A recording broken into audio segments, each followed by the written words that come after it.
pendapat Wahabi, berbeda dengan Ahlussunnah wal Jamaah tentang Allah. Saya pernah berdialog begini,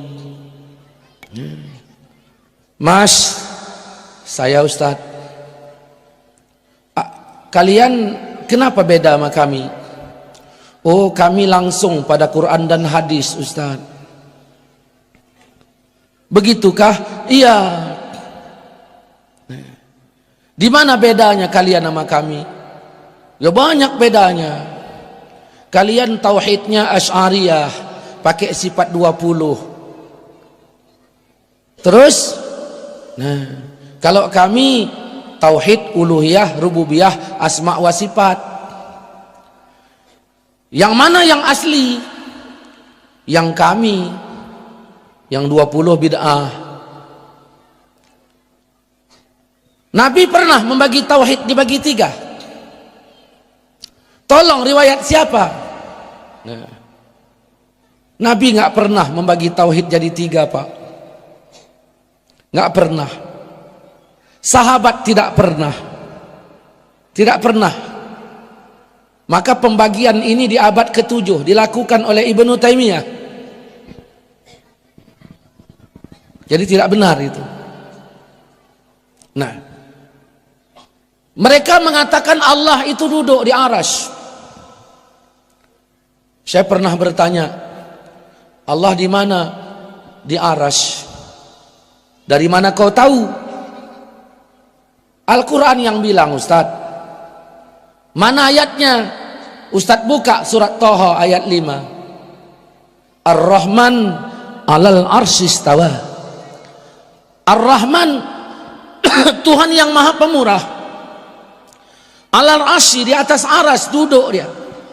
Ini Allah yang bilang. Ustadz percaya nggak dengan ayat? Ya percaya. Ya kita wajib percaya, Ustadz. Betul, saya percaya kali dengan ayat. Cuman yang saya nggak percaya otakmu itu. Nah, begini Ustadz, ya kalau Allah udah bilang dirinya duduk di sana, ya sudah kita wajib mengiktikadkan seperti itu. Kenapa begitu? Karena ini ayat, Ustadz. Siapa yang menolak ayat kafir. Kalau begitu kita wajib menerima ayat. Benar.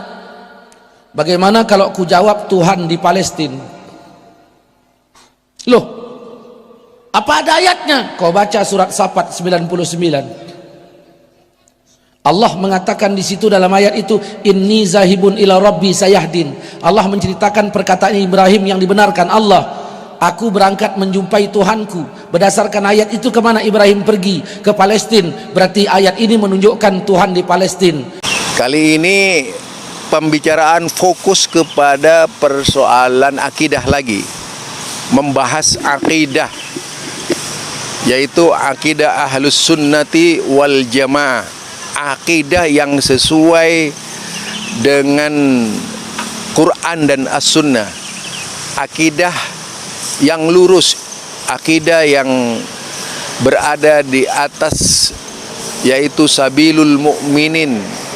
Akidah yang menjunjung tinggi dalil-dalil Quran, menjunjung tinggi dalil-dalil dari sunnah Rasulullah sallallahu alaihi wasallam.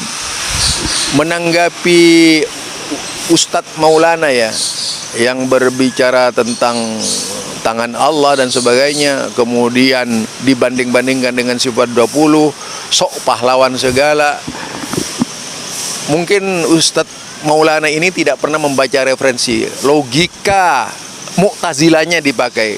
Jadi kalau mau melihat cara berpikir Mu'tazilah, itulah Ustadz Maulana gitu.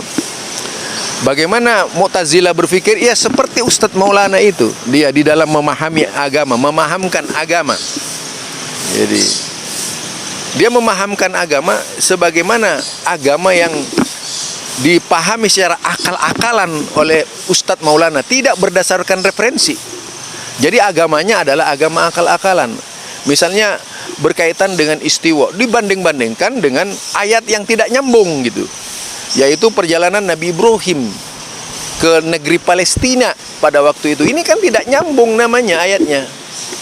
Padahal ayat-ayat itu khobariyahnya tidak menyatakan Allah di Palestina.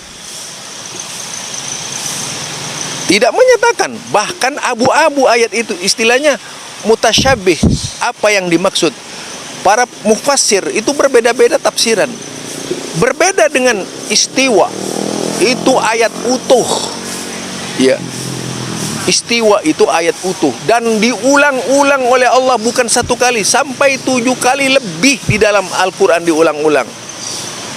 Tidak ada ayat di dalam Al-Quran yang terulang-ulang seperti ayat istiwa itu, yang menetapkan Allah berada di atas arasy. Itu 7 kali diulang-ulang, meyakinkan kepada umat Islam. Pengulangan-pengulangan Allah ini tujuannya tidak lain untuk lebih memperjelas. Dia menggunakan haraf ila dan ala, yaitu ila dan ala. Kalau ala menyatakan Allah di atas aras, ila itu ila sama, menuju langit. Kemudian juga mengkritisi hadis fis sama. Rupanya orang ini tidak ilmiah orangnya. Apa ya? Memahami ilmu pengetahuan hanya sebatas pemahaman yang biasa beredar di kalangan SD. Yang disebut langit itu luas. Di atas arsy itu ada langit, bukan tidak ada langit. Cermatilah. Jadi yang disebut langit itu adalah atas. Langit itu sendiri adalah atas. Seperti kita kenal dalam bahasa misalnya langit-langit rumah, berarti itu atas rumah, ruangan. Langit itu tidak merupakan benda yang kemudian berwujud, tetapi langit itu dikatakan oleh Allah Subhanahu wa taala kepada apa saja. Dan kalau mencermati dari sisi ilmu pengetahuan, apalagi dari sisi ilmu pengetahuan, maka yang pengertian langit itu sangat luas sekali. Ya, tidak terjangkau oleh hanya sekedar perkataan kita. Disinilah letak ketidaktahuan Maulana memahami ilmu pengetahuan. Jadi agamanya adalah agama ramalan, nerka-nerka, mistik, kayak memahamkan ilmu togel saja gitu. Harusnya kalau mau memahamkan agama kepada umat, seorang Maulana itu dia harus berbicara referensi para ulama. Bukan seenak-enaknya menjadi ulama. Harus menggunakan referensi para ulama-ulama. Di mana Allah? Bandingkan itu seluruhnya. Jangan berpendapat ngawur gitu, yang sama sekali tidak menunjukkan bahwa dia orang berilmu.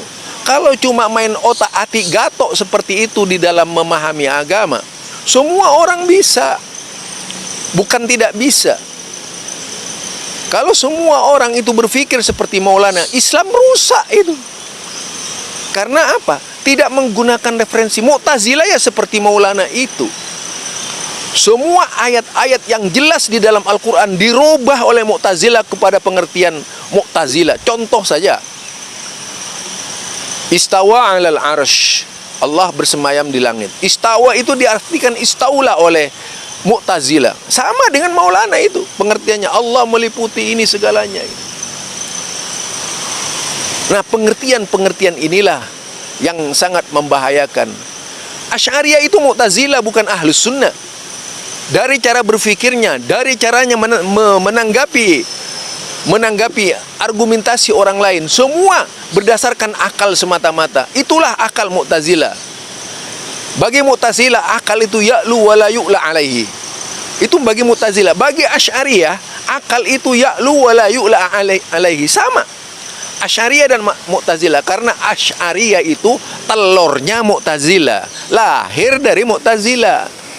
Dia menjadi anak kembar dari Mu'tazilah. Demikian juga kalau kita lihat Jahmiyah, pemahaman seperti Jahmiyah ini banyak di Indonesia, tidak sedikit. Pemahaman Jabariyah banyak di Indonesia, pemahaman Mu'tazilah, pemahaman Qadariyah juga banyak di Indonesia. Jadi untuk mengetahui golongan-golongan mana yang masuk Mu'tazilah, itu pelajari dari kata-katanya. Ya, satu contoh apa yang keluar dari, yaitu tadi Ustadz Maulana. Jelas sekali kalau dia adalah seorang Mu'tazilah, bukan seorang aswaja ahlus sunnati wal jamaah. Tuh. Karena memang Mu'tazilah seperti itu. Lahirnya Mu'tazilah tahu enggak? Lahirnya Mu'tazilah itu dari Wasil bin Atha. Ketika Hasan Al-Bisri ditanya tentang orang yang dosa dan berbuat amal soleh, lalu dikatakan bahwa dia itu tidak di sorga dan tidak di neraka. Al-manzilatu baina manzilatain. Jadi dia katakan seperti itu. Kedudukannya itu di antara dua kedudukan, yaitu tidak di neraka dan tidak di surga.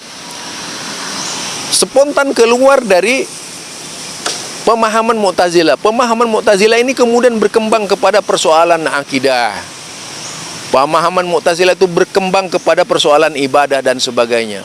Sehingga tidak ada satupun yang lepas dari pemikiran Mu'tazilah di dalam rangka menguras pengertian-pengertian yang benar dari agama Islam. Barangkali ini saja dari saya tentang pemahamannya Ustadz Maulana itu, yang lebih mengandalkan akal, itu tidak ada bedanya dengan Mu'tazilah. Subhanakallahumma wa bihamdika asyhadu an la ilaha illa anta astaghfiruka wa atubu ilaik. Assalamualaikum warahmatullahi wabarakatuh.